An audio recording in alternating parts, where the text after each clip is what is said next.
Épisode 6 de One Piece live action de Netflix qui commence directement sur la suite du combat de Zoro versus Mihawk. C'est là où tu te rends compte qu'en fait t'as pas le temps de respirer, que les épisodes s'enchaînent super bien. Il y a toujours un épisode qui se termine bien.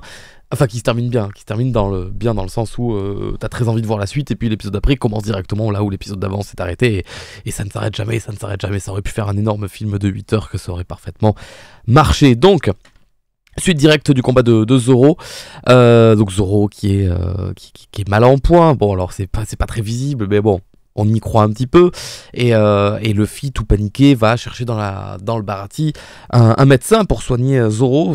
Si seulement ils avaient un médecin dans l'équipage, c'est un peu trop tôt quoi.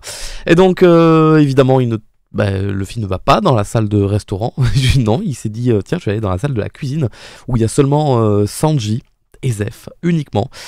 Puisqu'apparemment l'autre, je sais pas, il est malade ou je sais pas quoi, donc apparemment ils ne sont que 3 pour faire la cuisine de tout le restaurant du Baratie, ce qui fait un peu bizarre. On n'a vraiment pas vu d'autres d'autres cuistots, bien qu'on les voit à la toute fin, les autres cuistots, durant la scène des adieux de Sanji, mais on y reviendra.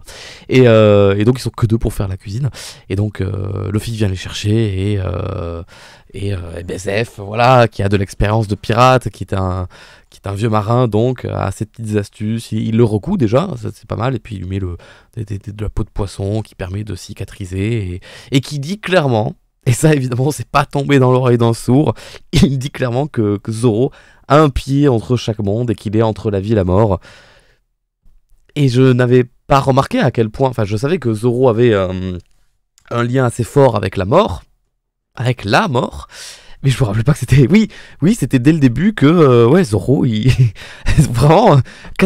Comment catégoriser Zoro? 3 sabres, cheveux verts, se pomme tout le temps, boit de l'alcool, meurt. Meurt H24. Non, je plaisante, il meurt pas H24, mais vous voyez ce que je veux dire. Enfin, ceux qui connaissent la suite du manga savent à quel point il est toujours très proche de la mort. Et là, je pense que ce dialogue-là, de nous dire il a un pied dans les deux mondes... Ah, ça c'est un petit clin d'œil pour ce qui arrive durant toute la suite du manga. Donc de nouveau, Lucy, pas du tout, Lucy c'est plus tard, c'est beaucoup plus tard dans l'histoire de One Piece. Luffy face à ses responsabilités, toujours un peu naïf, en mode mais oui, il va s'en sortir, tu vois, pour lui le monde il est tout beau, et il apprend petit à petit malgré lui ce qu'est le rôle d'un capitaine, ce qu'est vraiment un capitaine. Sanji qui lui, donc c'est à ce moment là donc qu'il lui dit, Sanji, que le métier de capitaine c'est le métier le plus dur au monde, et ce sont les débuts de prise de conscience de Luffy, et encore que c'est vraiment le tout début, parce qu'il essaye de se voiler la face et de pas en prendre conscience, mais début de prise de conscience de Luffy de ce qu'est le rôle d'un capitaine, ses responsabilités, ses prises de décision. Ce n'est que le début. Le plus gros cap pour Luffy, ce sera évidemment l'arc Sabaody, mais ça, on en reparlera dans très longtemps. Nous avons donc droit au flashback de Sanji, qui, je pense, considérer que c'est le meilleur flashback de tous les Mugiwara. Enfin, de tous les Mugiwara actuels, d'accord, parce que le flashback de Chopper, ça aussi c'est une autre histoire. Donc le flashback de Sanji, avec quand il est enfant, Zeph le pirate donc, qui attaque son bateau dans lequel lui il est cuisiné, donc ils se font le naufrage sur cette espèce d'énorme île en forme de champignon, donc impossible de descendre, voire même, enfin possible de descendre mais impossible de remonter après, où ils vont survivre tous les deux pendant 85 jours, très bien amené, vraiment là c'est une séquence très importante qui était très forte dans le manga, qui est tout aussi forte dans l'animé, bien qu'il y ait 2-3 trucs qui font que c'est pas aussi fort, dans le sens... l'acteur qui joue Sanji enfant ne maigrit pas. Là où dans l'animé, le manga, Sanji il est squelettique, tu vois, il a la peau sur les os, il en peut plus, il peut presque plus bouger. Bon là, il est un peu boudiné, l'acteur qui joue Sanji enfant, et bon, au bout de 85 jours, il est toujours un petit peu boudiné, ce qui forcément saute à l'œil. Et puis il y a Zeph, le big boss, Zeph qui s'est bouffé la jambe, donc on comprend pourquoi Zeph a une jambe en bois, et tout ça. Et alors, est-ce que... Alors ça... J'ai peur que le premier plan où on voit que Zeph n'a plus de jambes, on voit pas forcément que Zeph n'a plus de jambes. Je m'explique, moi je savais très bien ce qui allait arriver, donc forcément mes yeux se sont dirigés directement vers la jambe de Zeph manquante. Mais pendant ce premier plan large, où on voit Sanji qui regarde la jambe manquante de Zeph, je sais pas si... je sais pas, je peux pas m'en empêcher de me mettre à la place de ceux qui ne connaissent pas One Piece, est-ce qu'ils l'ont vu directement? Après, évidemment, tu as les plans de caméra qui montrent bien la pierre ensanglantée, donc on comprend qu'il a utilisé une pierre plate pour se péter la jambe comme ça et tout. Et... Non, super séquence, c'était très bien filmé.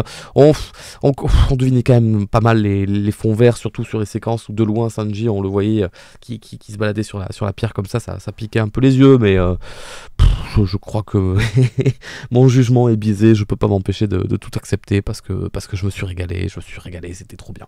Voilà.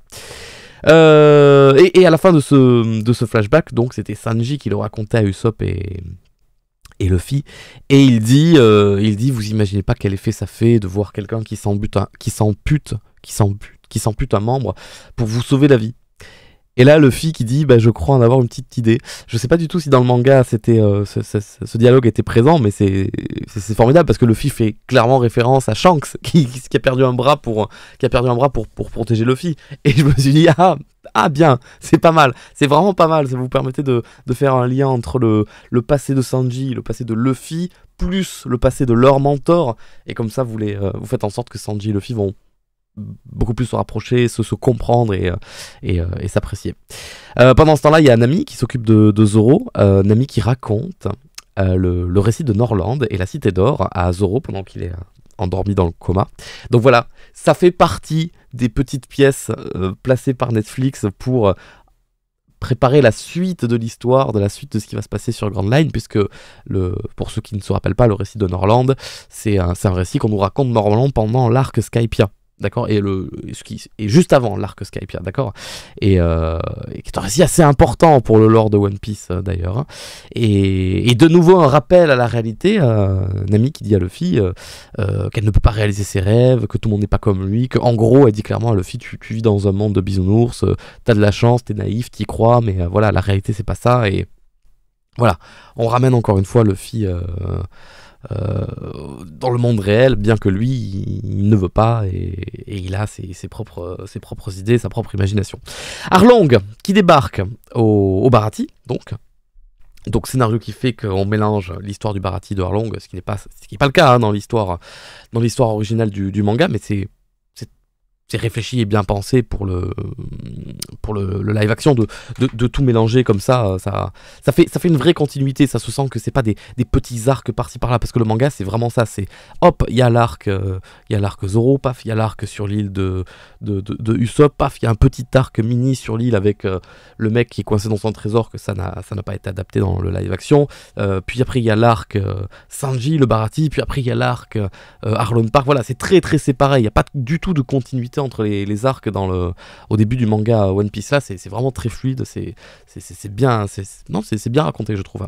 Donc Arlong arrive au Baratie en nageant très très vite bien sûr, et puis il saute. Alors ça c'est un peu bizarre ça, le moment où ils sortent de l'eau en mode Avengers ou Power Rangers, je sais pas, c'est un peu ridicule la façon dont ils sortent de l'eau, je sais pas, ça faisait, je saurais pas dire, mais ça va, j'étais en mode oula, c'est bizarre.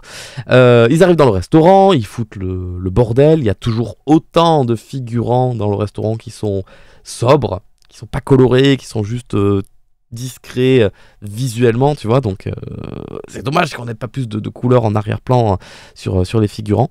Donc Arlong qui prend le temps aux clients du restaurant, mais aussi à nous, aux spectateurs, d'expliquer sa vision des choses et pourquoi il est en colère vis-à-vis des humains, la différenciation entre la race des hommes-poissons, la race des humains.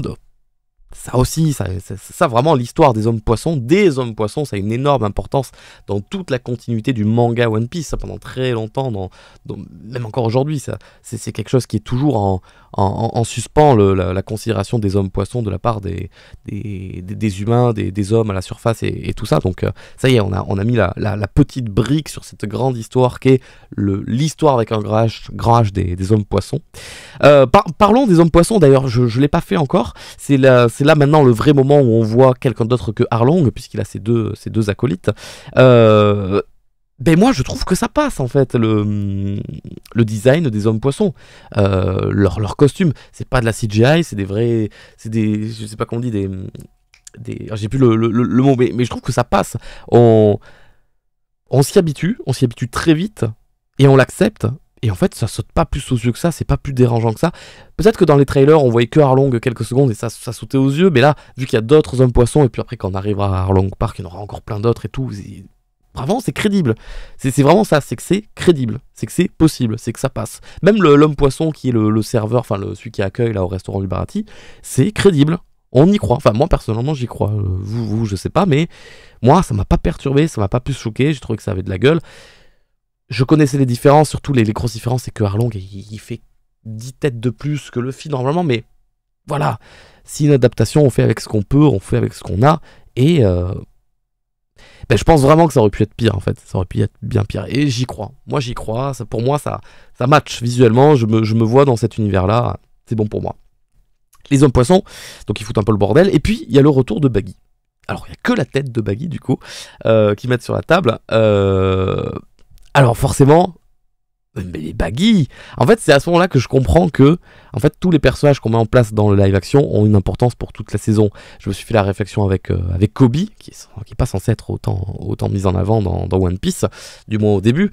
Et Baggy c'est pareil, une fois que l'arc de Baggy est terminé, on le revoit pas. On le revoit vite fait sur des... Je crois que c'est sur des pages de couverture où il va avoir son histoire avec... d'autres personnages, on en parlera à la fin de la critique de l'épisode 8, mais normalement on le revoit pas plus que ça, de ce que je me rappelle. Et Baggy avait donc caché une oreille dans le chapeau de Luffy pour écouter. Alors, l'idée est excellente, je l'ai senti arriver d'ailleurs, mais il y a juste un truc qui me gêne, c'est que ils auraient dû le remarquer. Nami, après le combat contre Baggy, donc après que Baggy ait mis son oreille, je te rappelle que pendant le combat contre Baggy, Baggy il a empoigné le, comment on dit là, il a mis ses couteaux dans le chapeau de Luffy. Et donc Nami a mis du temps pour le recoudre. Il y avait une jolie scène où elle était en train de le recoudre, elle a rendu le chapeau à Luffy, qu'il a vu et tout ça. Donc là, Nami qui l'a pas remarqué, c'est étonnant. Ensuite, il y a eu la bataille contre le bateau de Garp. Et à la fin de cette bataille, tu sais, quand ils étaient dans le brouillard, juste avant d'arriver au Bharati, où Luffy disait ça sent bon, j'ai faim et tout. Il y a cette petite séquence où Zoro, poussé par Nami et Usopp qui lui disent allez, t'es le bras droit, va lui demander comment il va, comment il sent et tout. Zoro va lui dire tu veux qu'on parle du combat, Luffy dit non. Et à un moment donné, Luffy dit ouais, tu vois, mon chapeau, il a pris cher pendant le combat. Et il enlève des petits morceaux de paille un peu écorchés. Ah, Luffy, tu le connais ton chapeau, tu l'as depuis 20 ans sur toi. Enfin, t'aurais dû remarquer qu'il y avait une grosse bosse sur le petit bandana rouge. Bon, voilà, ça c'est le petit détail qui m'a... Je me suis dit, voilà, mais c'est... Ah ouais, vraiment? Bon, c'est pas grave. Donc, retour de Baggy, Zeph qui se bat contre Arlong, Zeph qui se fait battre en un coup par Arlong. Ça... Ah oui, là aussi, je peux pas m'empêcher d'être tatillon. Surtout que dans l'épisode qui suit, Zeph qui se permet de parler à Garp de Gold Roger. Ah bon, Zeph a connu Gold Roger, donc ça sous-entend que Zeph c'est pas n'importe qui, et puis Zeph c'était pas n'importe qui, tu vois, il est réputé, même Garp le connaît, c'est Zeph au pied rouge, c'était un pirate de son époque qui était très très fort et tout. Alors ok, il est à la retraite, ok, il est vieux, mais je vais éviter de trop parler pour pas spoiler ceux qui ont seulement vu la saison 1 de Netflix One Piece, mais quand tu sais le level up qu'il y a dans les échelles de pouvoir dans One Piece, et je te parle pas forcément des fruits du démon, d'accord, tu vois de quoi je parle, forcément, on a tendance à imaginer que si Zeph, il a côtoyé de près ou de loin Roger, et qu'il connaît Garp, Zeph, un simple coup de pied ne devrait pas faire tomber Zeph en arrière, voilà. Même aussi vieux que possible, la preuve étant Garp. Ouais, tu vois, il y a un truc qui me chagrine un petit peu là-dedans, mais c'est pas grave, je ferme les yeux là-dessus.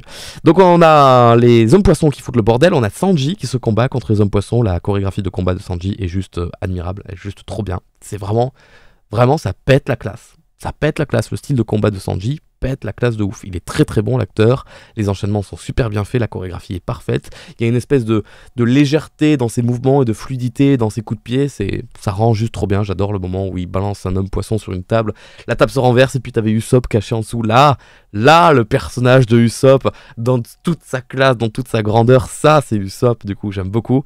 Et ensuite on part à l'extérieur, du coup, donc combat en extérieur entre Luffy et Arlong, très stylé, beaucoup de patates, beaucoup de gros coups de la part de Arlong qui envoie valser Luffy, mais qui se relève toujours avec le sourire. Et puis Arlong qui prend de l'eau et qu'il envoie sur Luffy, et comme c'est de l'eau de mer, ben Luffy d'un coup, paf, tétanisé, bloqué. Alors, encore une fois, est-ce que ça a été bien expliqué au début, dès l'épisode 1, que l'eau de mer faisait perdre tout moyen à tout possesseur de fruits du démon? Je sais pas, donc est-ce que les gens ont forcément compris que c'est l'eau de mer qui a tétanisé Luffy, ou juste what the fuck, il s'est fait mouiller et il ferme les yeux, il est en mode pas bien alors qu'il s'est pris des putains de boîtes juste avant, il s'est cogné contre des bateaux. Tu vois ce que je veux dire?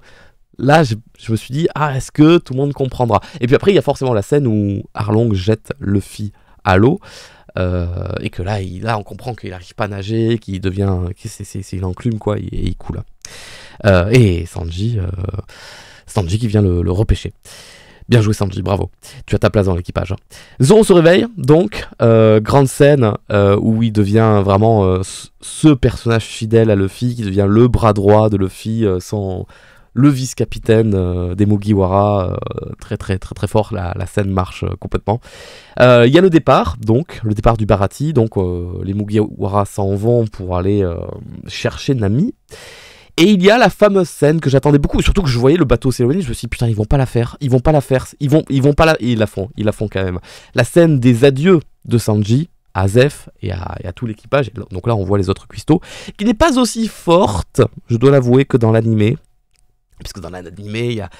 Si vous n'avez pas vu l'animé ou le manga, je vous invite à aller juste voir cette scène, qui est assez forte je trouve, puisque Sanji qui se met à terre comme ça, tous les cuistots qui sont en rangée, ça te prend aux tripes.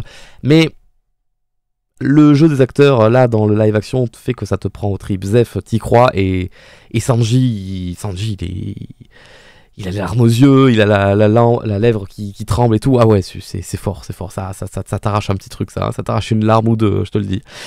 Ouais, donc, ils ont fait la scène, je suis très content. Il y a un début de rivalité entre Zoro et Sanji, puisque Zoro dit mais pourquoi on embarque le cuistot? Donc voilà, le début de la rivalité Zoro-Sanji commence dès là, dès la première seconde où il a mis un pied sur le bateau, donc ça ne peut que me régaler. Et l'épisode se termine sur Baggy. Pour mon plus grand plaisir, réapparition de Baggy, Luffy qui a piqué Baggy aux hommes poissons. Comment il a fait, je sais pas. Baggy qui rejoint temporairement les Mugiwara, du coup. Baggy sur le Vogue Mary, Baggy dans l'équipage. La gueule de l'acteur, quand il fait salut mes petits sucres, comme ça, il rigole, et après il fait. Mais vraiment, il a une gueule, cet acteur, il est fait pour jouer Baggy, c'est parfait. Et, comme je l'ai dit au début de la review, l'épisode s'arrête de manière à te donner que trop envie de voir l'épisode suivant. Et on fera la critique de l'épisode suivant certainement demain, et je sais pas encore, mais je pense que je vais mettre ensemble la critique de l'épisode 7 et 8, puisque ça va être le grand arc Arlong Park, pardon, et plus conclusion de la saison 1, et après on fera une autre vidéo pour parler des possibilités sur la saison 2. Voilà. Donc c'était encore un épisode qui était dans la lignée de l'épisode 5 en termes de qualité, puisque je trouve que tout ce qui s'est passé au Baratie, c'était vraiment visuellement très très joli, et puis il y avait vraiment cette ambiance que j'aimais beaucoup, la restauration, la cuisine, le côté où Zoro il est allongé, puis après il y a aussi l'extérieur, là où Zoro s'est battu, là, maintenant c'est Luffy qui se bat au même endroit et tout, donc vraiment tout cet espace, ça a vraiment été bien utilisé, j'ai beaucoup apprécié. Je pense que ce sont mes épisodes préférés, le 5 et le 6, bien que le 2 est formidable, bien que le 1 est iconique, et le 8, la fin de l'épisode 8, on en parle demain. Allez, à bientôt, au revoir, bye bye.